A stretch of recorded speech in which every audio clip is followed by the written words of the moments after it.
Every guy that contacts me, I swear to God, always starts off with the same phase.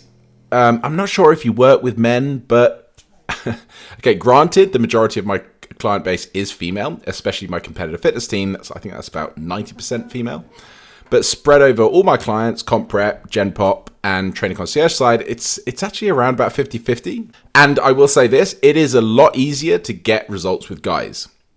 That's just purely from a physical perspective. Higher testosterone levels, more lean mass, more lean muscle mass, generally lower body fat levels.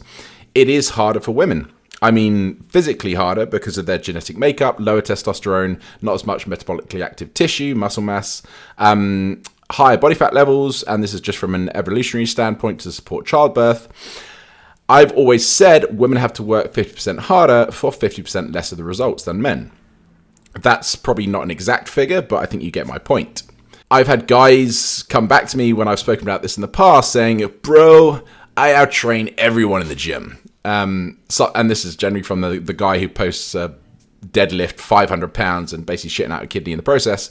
He's like, girls don't even break a sweat doing body weight and banded shit all the time. Don't know why they're American, but anyway. So I respond, okay, firstly, you definitely haven't seen any of my girls train. And secondly, when I talk about females having to work 50% harder for 50% less of the results, I'm not talking about intensity in the gym. I'm talking about everything else, arguably the more important stuff when it comes to a significant change in body composition.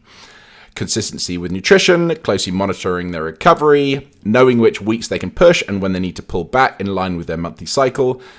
Guys can get away with a lot more because their genetic makeup allows it. So, funny story, my girlfriend got a little bit frustrated just a few months ago. I had a fuck it moment, which it ended up lasting about 2 weeks or so. I literally couldn't be fucked to train. All I wanted to do is eat heavily processed food, Haagen-Dazs strawberry cheesecake, ice cream, one of my favorites, a Joey special every other night of the week, which normally includes 2 large Domino's pizzas. I literally, at the end of it, I looked like a bloated fat mess. Within 7 days of getting back into routine, getting back into my training, getting my steps in and sticking to my macros, I was pretty much back to where I was.